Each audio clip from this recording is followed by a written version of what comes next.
compartirla el día de hoy. Números capítulo 25, versículo 10 al 13. Vamos a estar leyendo allí la poderosa palabra del Señor.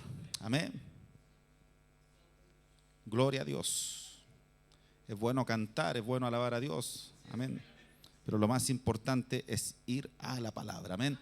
Vamos a dar lectura a su palabra como es lícito delante de su presencia. En el nombre del Padre, del Hijo y del Espíritu Santo. Dice así la Biblia. Entonces Jehová habló a Moisés diciendo: Fines, hijo de Eleazar, hijo del sacerdote Aarón, ha hecho apartar mi furor de los hijos de Israel, llevado de celo entre ellos, por lo cual yo no he consumido en mi celo a los hijos de Israel. Por tanto, diles: he aquí yo establezco mi pacto de paz con él, y tendrá él y su descendencia después de él el pacto del sacerdocio perpetuo, por cuanto tuvo celo por su Dios e hizo expiación por los hijos de Israel. Amén y amén. Oramos al Señor un momento. Padre, en el nombre de Jesús, gracias te damos, bendito Dios, por tu amor, por tu misericordia, por tu bondad. Gracias te damos, Dios mío, por la dicha de poder dar lectura a tu palabra, Dios mío. Una palabra que nos hace tanto bien, una palabra que nutre nuestra alma, bendito Dios. Yo te ruego que en esta hora una vez más tú nos puedas bendecir, nos puedas ministrar, hablar, Señor bendito. Oh Dios mío, que sea el Espíritu Santo dominando mi vida en esta hora, mi boca, mi corazón, mis sentidos, Señor bendito, para que todo lo que salga, Dios mío, por este micrófono, por estos altoparlantes, sea para bendición de tu iglesia, sea para bendición de tu pueblo, los que están presentes, también los que están a través de las redes sociales, bendito Dios. Todos podamos ser bendecidos, que tu palabra corra y sea glorificada en cada uno de nuestros corazones, porque lo necesitamos, Dios mío. Siempre venimos con una necesidad de ti, siempre venimos con una necesidad de tu palabra, venimos con hambre y sed de ti, Señor bendito, y esperamos ser saciados con esa bendición que emana desde lo alto, la cual es del Padre, del Hijo y del Espíritu Santo. Amén y amén. Oh, gloria a Dios, gloria a Dios, gloria a Dios. Bendito Dios, tome su asiento. Amén. Pero no se calle, pero a la vez estemos concentrados, amén, para recibir su palabra. Este capítulo que hemos dado lectura es una de las muchas ocasiones que Israel pecó, que Israel en aquel camino hacia la tierra prometida por el desierto, Israel pecando contra Jehová, Israel fallando contra Jehová. Todo partió, si comenzamos a leer desde el versículo 1, todo partió por una inmoralidad sexual de príncipes de Israel con las moabitas, un pueblo enemigo de Dios, un pueblo que se había formado muchos años atrás por parte de una relación de incesto entre Lot y una de sus hijas, la cual dio descendencia a los moabitas, que siempre presentaron obstáculos, que siempre presentaron oposición, que siempre presentaron de alguna manera problemas para el pueblo de Dios. Entonces allí comenzaron a salir las hijas de los moabitas y comenzaron a pecar, comenzaron a tener inmoralidad sexual con los hijos de Israel, y todo esto también desembocó a practicar prácticas idolátricas en pos del dios de aquel pueblo, que era conocido como Baal Peor. Este parece que era el peor. Baal Peor, ¿ya? Ese era el dios de aquellos, y al cual comenzaron a venerar, con el cual comenzaron a traicionar al Dios del cielo, comenzar a traicionar al Dios que les había libertado, al Dios que lo había sacado al pueblo de la esclavitud en Egipto. Por lo tanto, en la naturaleza divina podemos ver que esto despierta la ira de Jehová. Despierta en gran manera la ira de Jehová, de manera que él ordena a Moisés a que se tenía que comenzar a matar a todos los príncipes. Y esto lo podemos ver desde el versículo 4 en adelante, porque el matar a estos hombres que habían sido culpables de tal pecado era el único medio por el cual se iba a detener el ardor de Jehová, dice así el versículo 4, y grábese esa palabra, el ardor de Jehová por el pecado, por la traición que estaba cometiendo el pueblo en ese momento. Entonces Moisés comienza a ejecutar la orden de Dios. Ellos comenzaron a ser ahorcados. O sea, imagínense lo horrible de aquel momento. Imagínense el escándalo, imagínense el llanterío, imagínense el griterío. Si leer las escrituras literalmente nos lleva a volar nuestra imaginación y ver como una tremenda película, mejor que cualquier serie de Netflix, lo que estamos leyendo, lo que podemos imaginar, lo que podemos procesar en nuestra mente, allí en imágenes de lo que estamos leyendo. Entonces no son cosas para pasarla así a simple vista, para leerla y no extraer nada, no sacar nada, sino que podemos ver estos acontecimientos tan crudos, estos acontecimientos tan tremendos, que bien podemos ver momentos también preciosos cuando el pueblo obedecía a Dios, cuando el pueblo andaba en la voluntad de Dios. Pero esto nos enseña que cuando el pueblo se apartaba de Dios, cuando el pueblo traicionaba a Dios, las catástrofes eran tremendas. Los momentos de juicio de Dios, los momentos de ira de Dios, era algo tremendo, era algo terrible, porque horrenda cosa, dice la palabra del Señor, es caer en las manos de un Dios vivo. Bendito sea el nombre del Señor. Entonces estaba en toda esa ejecución Moisés ahorcando a la luz del sol a cada uno de los culpables, cuando de repente aquí podemos ver desde el versículo 6 en adelante que aparece un israelita. Pero discúlpeme la expresión, este era terrible cara dura. Es sorprendente que a pesar del juicio de Dios en ese momento, a pesar de lo que estaba aconteciendo, a pesar de que tantos hombres estaban muriendo por causa de su pecado, a pesar de que incluso los sacerdotes y muchos hombres piadosos que no habían pecado estaban llorando allí a las puertas del tabernáculo, quizás pidiendo misericordia de Jehová, aquí aparece uno que más abajo podemos ver que se llamaba Zimri, que a este no le importaba nada.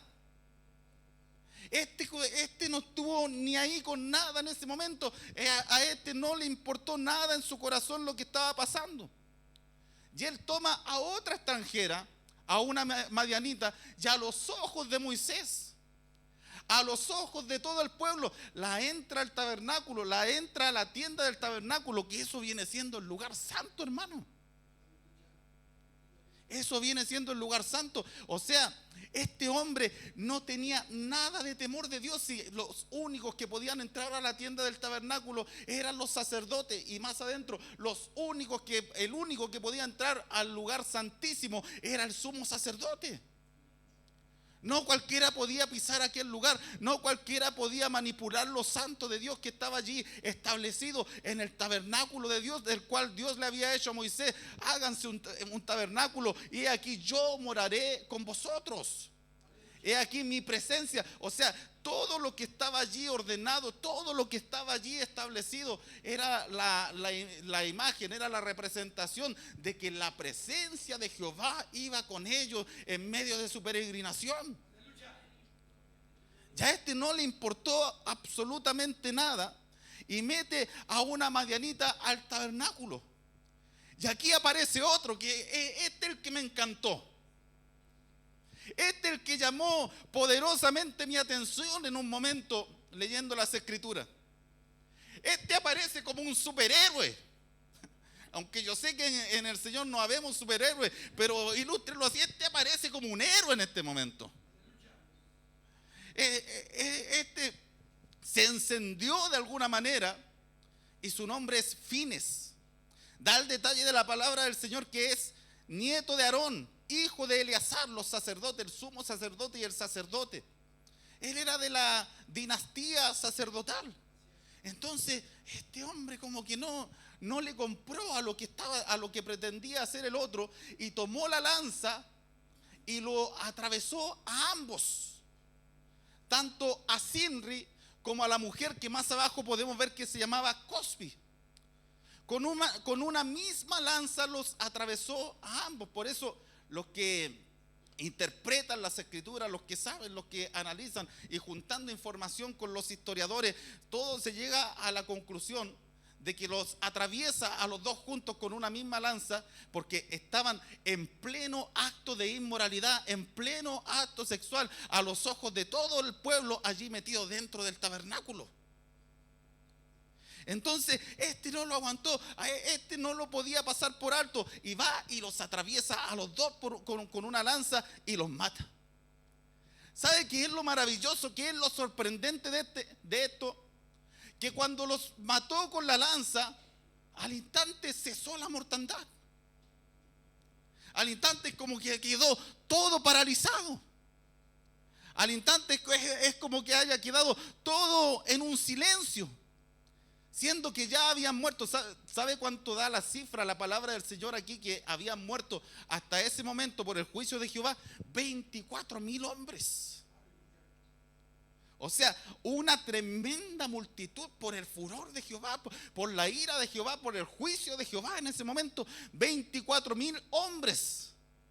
Pero este acto de Fines llamó la atención de Dios. De alguna manera, este acto de Fines conmovió el corazón de Dios y llamó la atención de un Dios que es celoso. Y lo dice la palabra del Señor allí en lo que dimos lectura. Dios es celoso. Y según lo que leímos en la palabra del Señor, ¿qué fue? ¿Qué fue lo que movió a Fines? ¿Qué fue lo que lo movió? ¿Qué fue lo que lo impulsó a hacer lo que hizo? El celo de Dios. Él fue movido por el celo de Dios. Y esto trae un tan grande resultado que aquí dice la palabra del Señor que este acto trajo paz para el pueblo.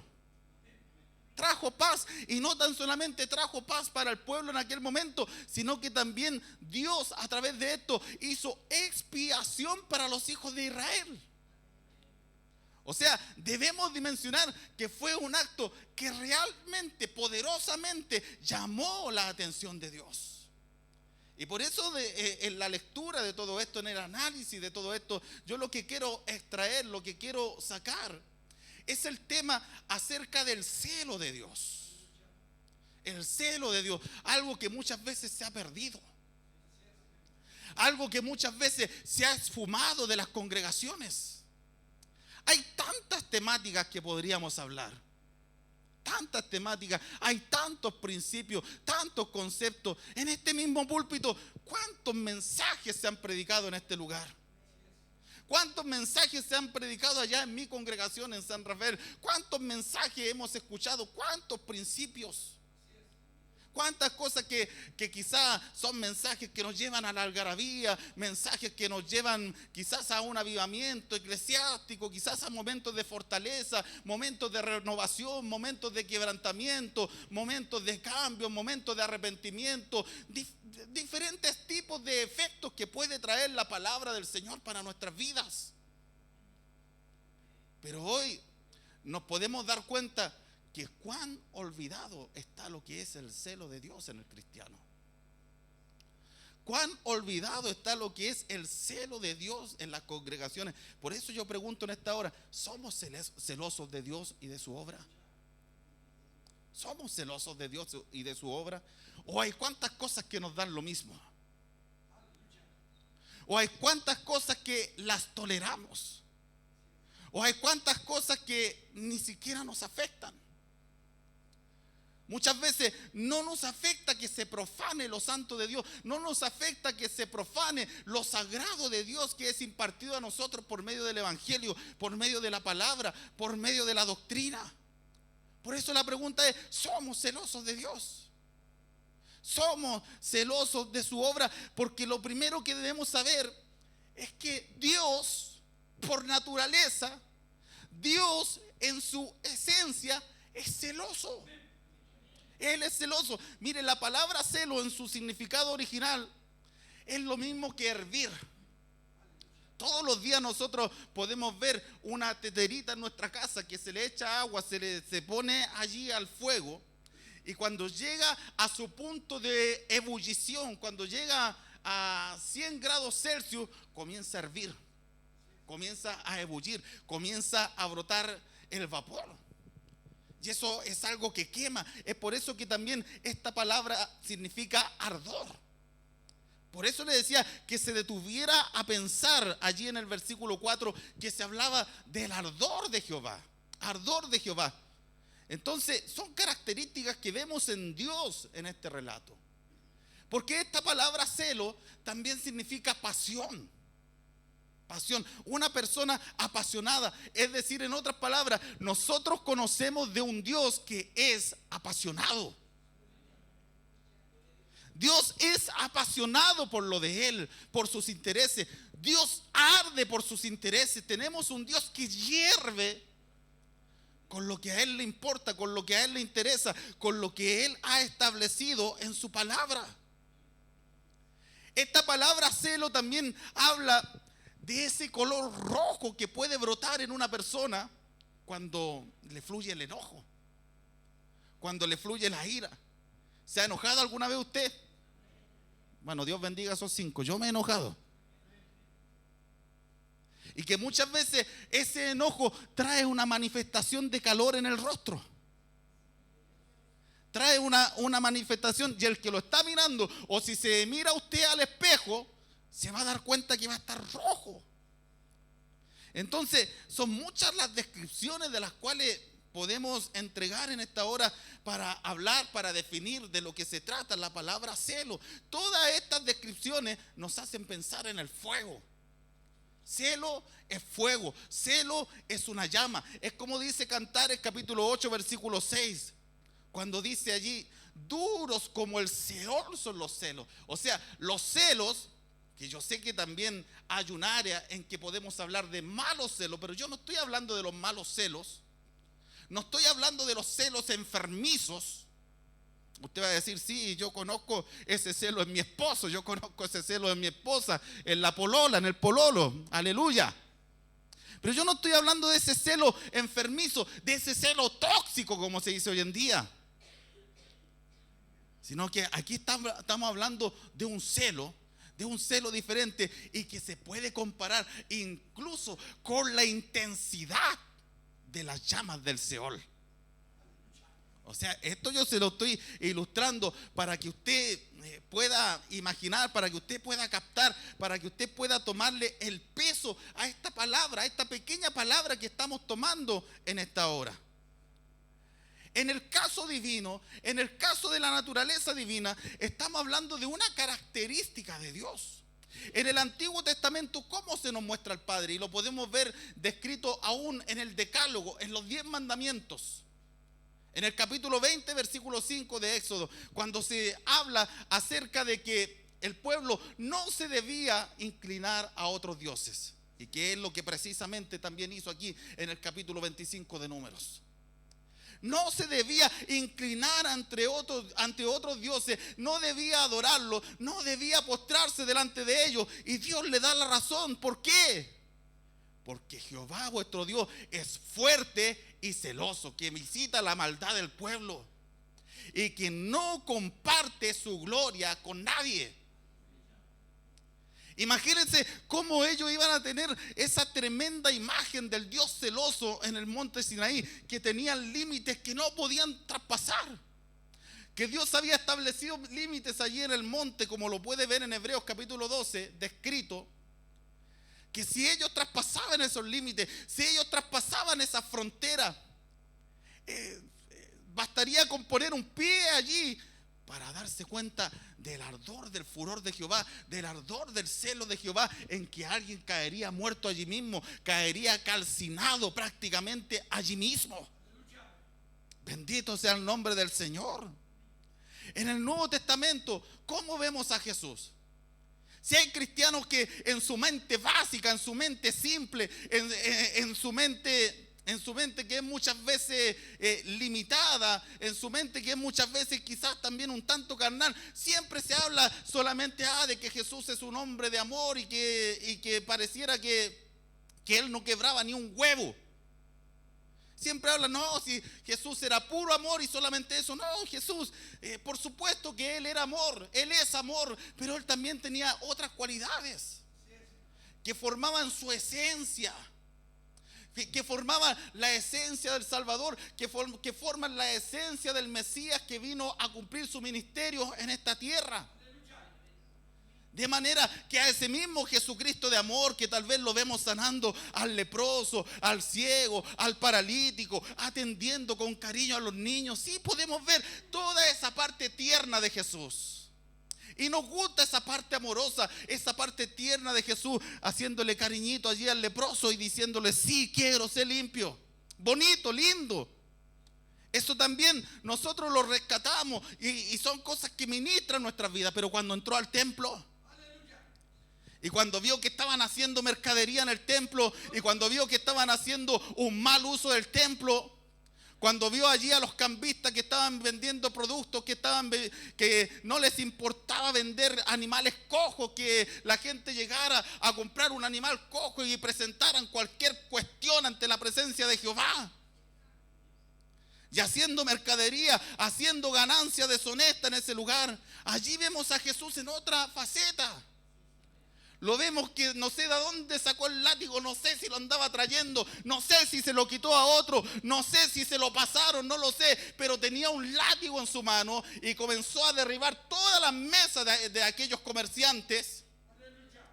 Comenzó a echarlos a todos para afuera porque se encendió Jesús en ese momento.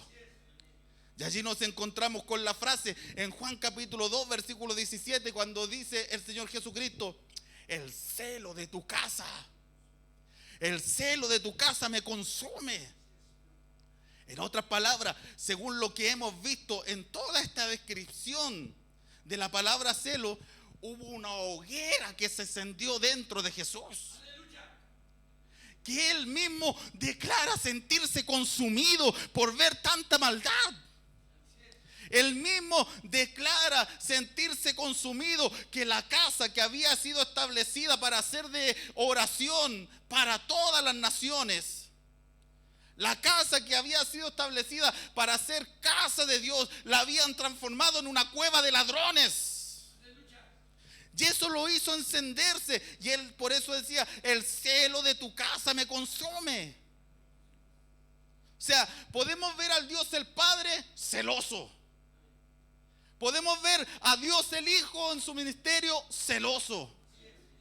Y podemos ver también en Santiago capítulo 4, versículo 5, hablando de que cuando los creyentes aman al mundo, se contaminan con el mundo, porque esto sale luego de lo que dice en el versículo 4: oh almas adúlteras, ¿no sabéis que la amistad del mundo es enemistad contra Dios? Que cualquiera pues que se constituya en amigo del mundo se constituye en un enemigo de Dios. Y allí viene una pregunta que hace Santiago: ¿no sabéis que el Espíritu mismo, el Espíritu Santo, os anhela? ¿Cómo los anhela? Celosamente.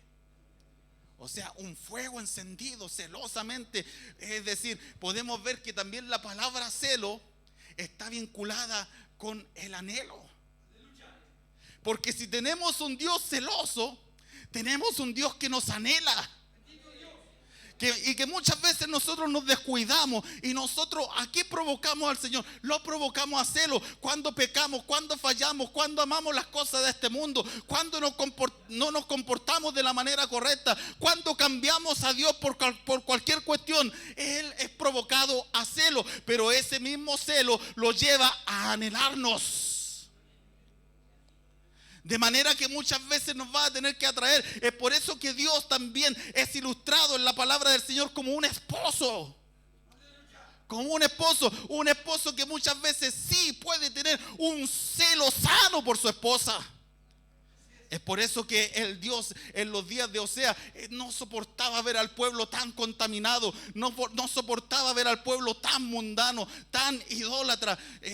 atribuyendo las bendiciones que ellos recibían, atribuyéndoselas a los dioses falsos, a los dioses paganos. Dios le dice a Oseas: mira, anda y tómate una mujer prostituta para que tú sientas en algún momento lo que yo siento en mi corazón, ese celo que siento en mi corazón. Y Dios comenzó allí a tratar en un plan de anhelo, un plan ardiente para con su esposa Judá, para con su esposa Israel, de manera que comienza a quitarle todo lo que le había dado, la lana, el trigo, todo se lo comienza a quitar, todo se lo comienza a sacar, comienza a poner espinas, comienza a poner estorbo en sus caminos, le empieza a cerrar las puertas, la mete en un callejón sin salida, le hace cesar el ruido de sus flautas, de sus zampollas, de sus cuerdas, de la fiesta, de todo lo que ellos tenían.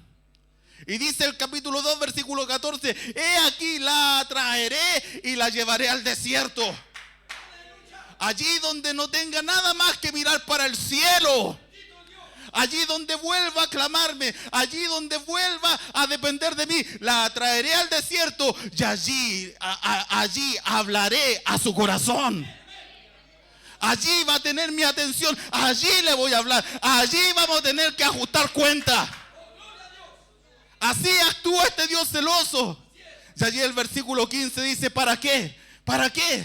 ¿Cuál era el propósito de Dios? ¿Cuál era el propósito? Para que vuelvan a cantarme, para que vuelvan a alabarme como en los días de su juventud. Eso es lo que quiere Dios con su pueblo: una relación de amor, una relación íntima, una relación de comunión, una relación de cercanía con Él.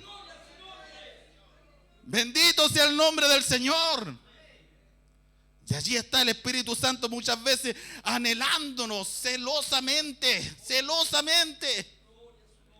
Por eso, si hablamos del celo de Dios, hablamos de un atributo que también en nosotros pasa a ser un atributo comunicable de Dios. Que si nosotros hemos renacido en Dios, ¿cuántos se han renacido en Dios aquí? De manera que segunda de Pedro capítulo 1 versículo 4 dice que llegamos a ser participantes de la naturaleza divina. Bendito sea el nombre del Señor.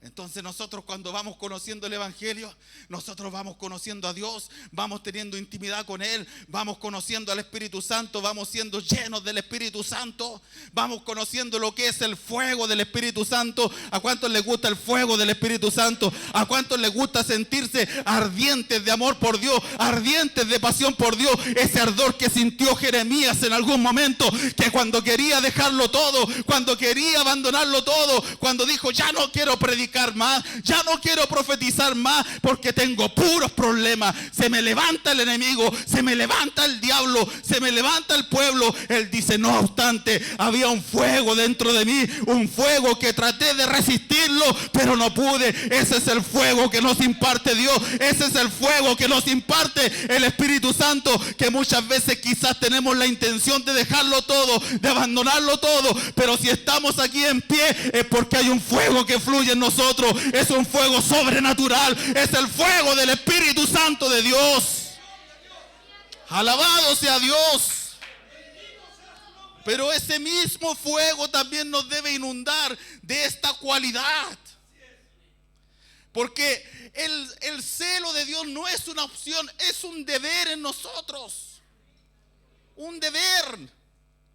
Fines nos deja un gran ejemplo de alguien que se identifica con Dios a toda costa, de alguien que prefiere estar siempre del lado de Dios, aunque eso le cueste su propia familia, aunque eso le cueste sus amigos, aunque eso le cueste oposición, le cueste ataque, le cueste confrontación, le cueste persecución. Esa persona está tan enamorada, está tan apasionada por Dios, teme tanto a las cosas santas de Dios, respeta tanto lo de Dios, que a cualquier precio siempre va a estar del lado de Dios. Una persona celosa de Dios es una persona que ama a Dios y ama lo que Dios ama. Amar lo que Dios ama. Ser celoso por lo que Dios ama. Y eso también nos debe llevar a aborrecer lo que Dios aborrece. Aborrecer el pecado, hermano. Muchas veces dentro de las congregaciones hay personas que cuentan de su vida pasada. Yo en el mundo era esto, era esto otro, era drogadicto, era ladrón, era asaltante, era pistolero, y pareciera que ni siquiera aborrecieran esa vida que llevaran. ¿Sabe? Usted es verdaderamente una persona convertida cuando usted aborrece su vida pasada. Cuando no le va a quedar ninguna pizca de orgullo de todo lo que haya hecho en su pasado. Aborrecer todo aquello que lo destruyó. Aborrecer todo aquello que lo llevó por el mal camino. ¿Sabe por qué muchas veces los que fueron rehabilitados de la droga vuelven atrás? Porque nunca llegan a aborrecer con todo su corazón esa maldita droga. Aborrecer lo que Dios aborrece. Estar siempre, siempre del lado del Señor. Como este hombre que hizo ese acto tan heroico, que no le importó lo que dijeran los demás. Él tan solamente tomó su lanza y atravesó, invadido por el celo de Dios. Hay hombres que fueron portadores del celo de Dios. No lo vemos en un Elías. No lo vemos en un Elías, el profeta precisamente conocido como el profeta del fuego, degollando a un centenar de profetas falsos de Acera y de Baal. Oiga, si la historia de Elías es una historia tremenda en cuanto al celo de Dios. Cuando él estaba abatido, cuando él estaba desanimado, cuando él estaba en el desierto, cuando estaba debajo del enebro y cuando estaba debajo de la cueva. ¿Qué haces aquí, Elías?, le pregunta el Señor.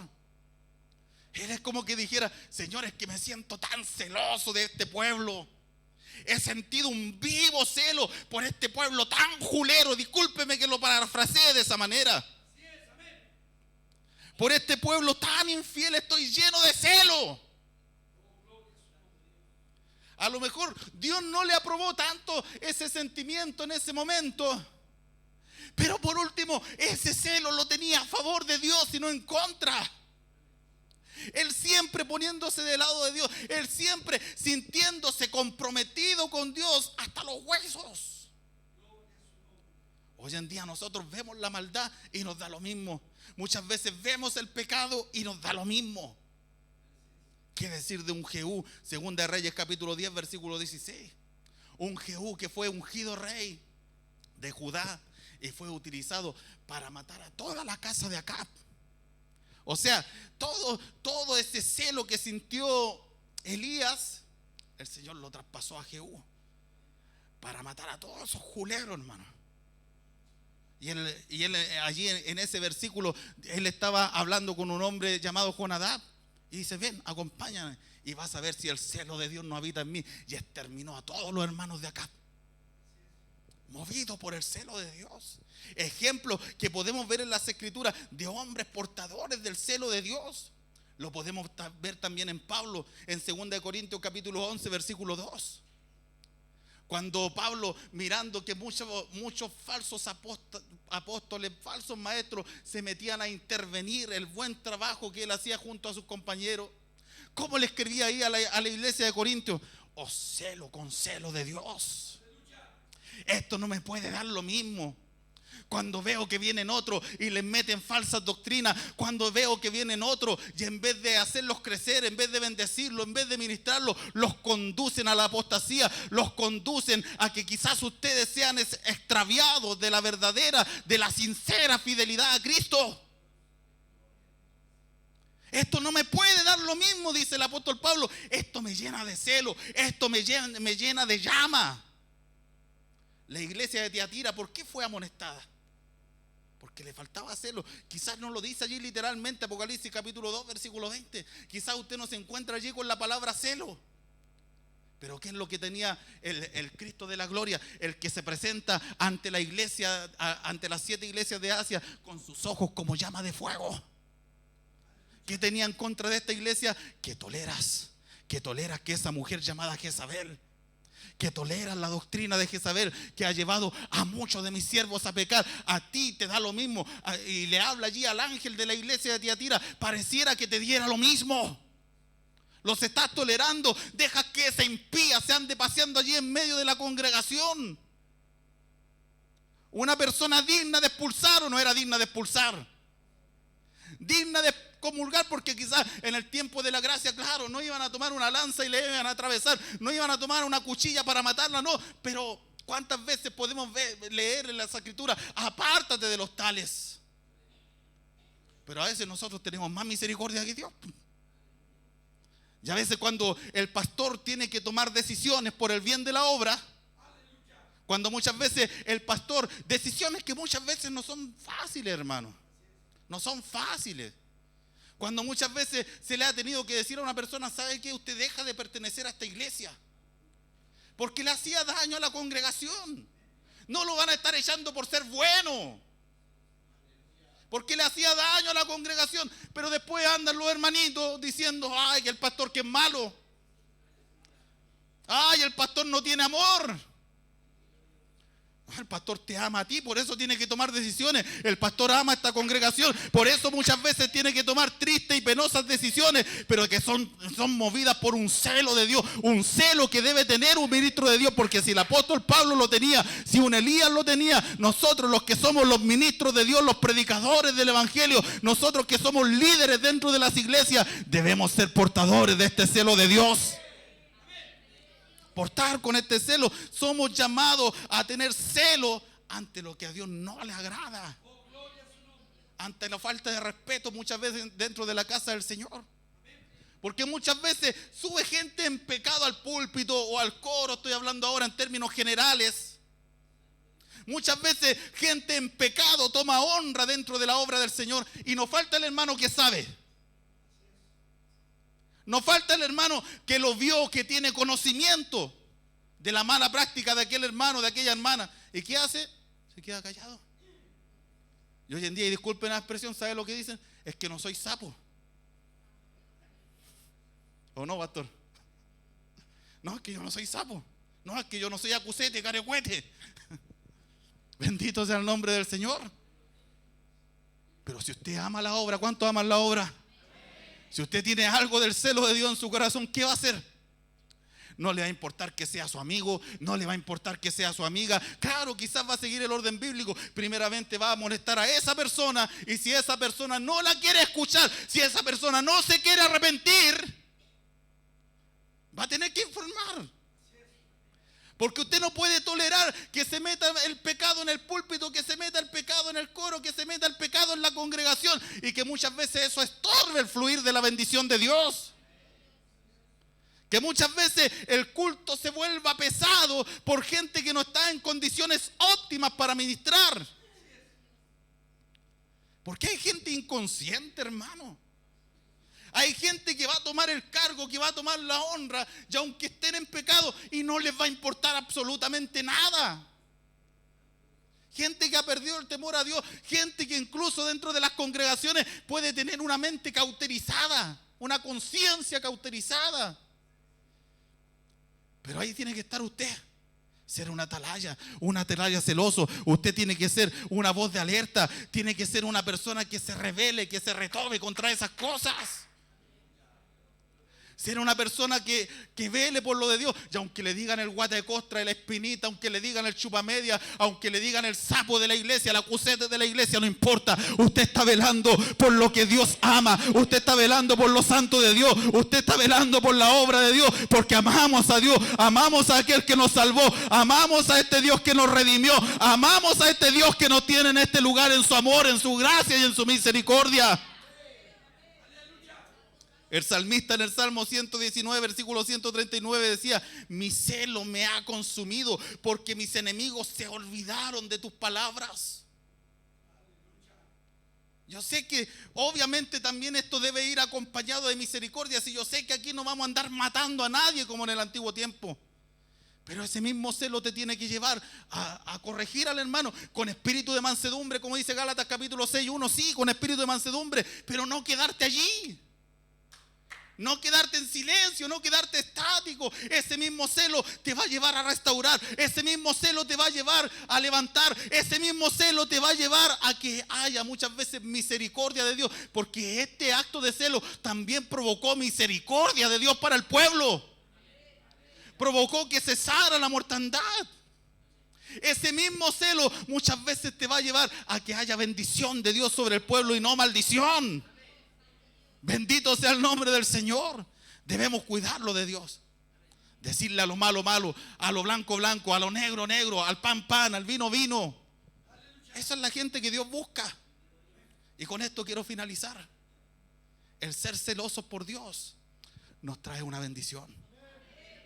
El ser celosos por Dios nos trae una bendición. Porque lo que podemos ver aquí en la palabra del Señor, que Fines recibió una tremenda obra por sobre multitudes que habían allí en el pueblo. ¿Por qué? Porque fue celoso. Porque su acto llamó la atención de Dios. Y le dice el Señor lo que dice el versículo 13: y tendrá él y su descendencia después de él el pacto del sacerdocio perpetuo. O sea, lo que ya se le había dicho a Aarón antes, pero se confirma en su nieto, se confirma en Fines.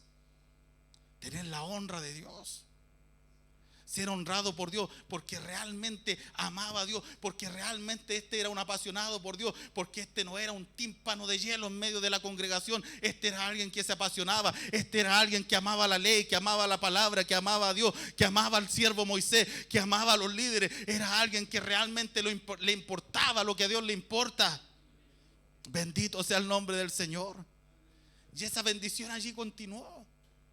¿Sabe cuándo esta bendición se acabó? Porque esta tremenda bendición que aquí Dios dictamina, siglos después se acaba. ¿Y sabe por qué se acaba?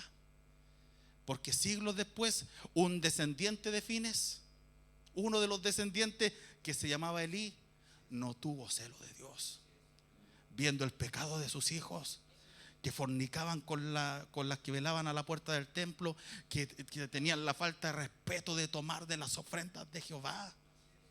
Y Elí no los estorbaba. Elí no aplicaba lo que tenía que aplicar sobre ellos. Elí los toleraba. Elí los dejaba hacer.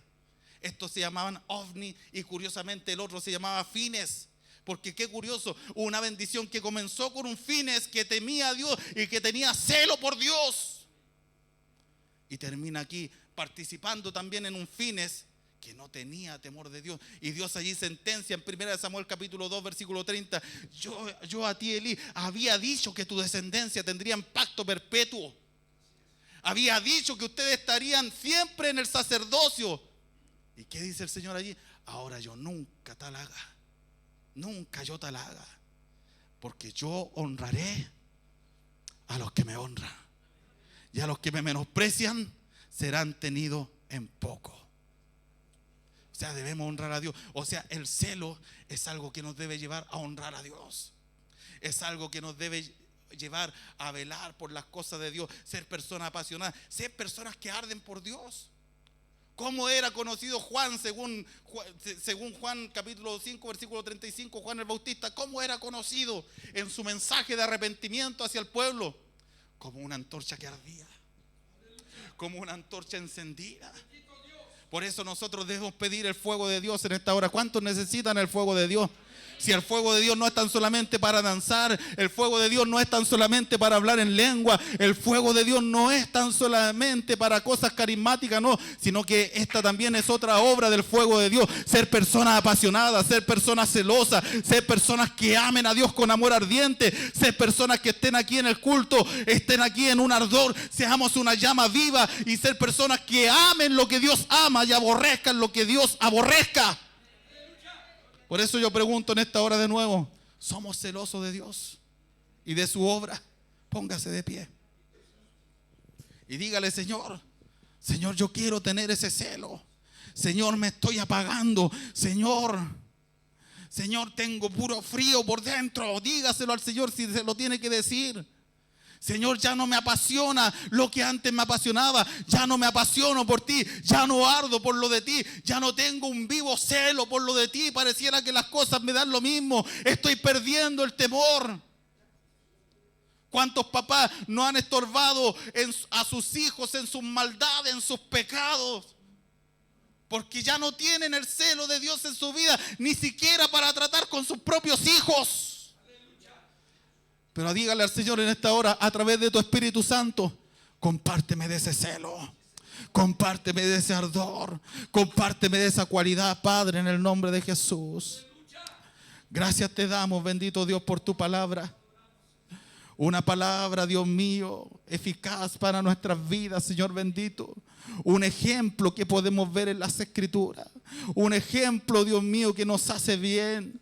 Un ejemplo que nos hace referencia, Señor bendito, del carácter que debemos tener para contigo, Señor. Muchas veces nos hemos vuelto personas frías, tibias, apáticas, Dios mío, siendo que tú al tibio los vomitas de tu boca, Señor bendito. Oh Dios mío, pero las personas que tienen el celo tuyo son personas que arden, Dios mío. Son personas apasionadas, Señor bendito. Son personas, Dios mío, que te aman primeramente a ti, pero aman tu obra, aman tus intereses, aman las almas, Señor bendito. No pueden tolerar el pecado en la congregación, no pueden tolerar, Dios mío, el ver que muchas veces se profana lo santo de Dios, el ver que muchas veces se profana lo sagrado de Dios. Oh Dios mío, queremos ser tu representante, queremos ser tus atalayas, Señor bendito. Yo quiero ser alguien que esté siempre del lado de ti, cueste lo que cueste, Dios mío, aunque se tenga que apartar el de aquí o el de allá. Oh Señor bendito, aunque nunca más me inviten a predicar a ninguna congregación, bendito Dios, pero yo quiero estar bien contigo, yo quiero estar bien con tu palabra, yo quiero estar bien con el compromiso que hice contigo un día en el altar, Señor bendito, de predicar la palabra de Dios tal cual y como está escrita. Oh bendito Dios, llénanos de ese celo, que fluya ese fuego en nosotros, que fluya esa llama, Señor bendito. Ser persona ardiente, así como tú nos anhelas celosamente, así como tú nos anhelas ardientemente para que estemos en comunión contigo. Así también anhelarte a ti, así también honrarte a ti, así también arder por ti y por tus intereses, Señor. Gracias te damos, bendito Dios, por esta palabra.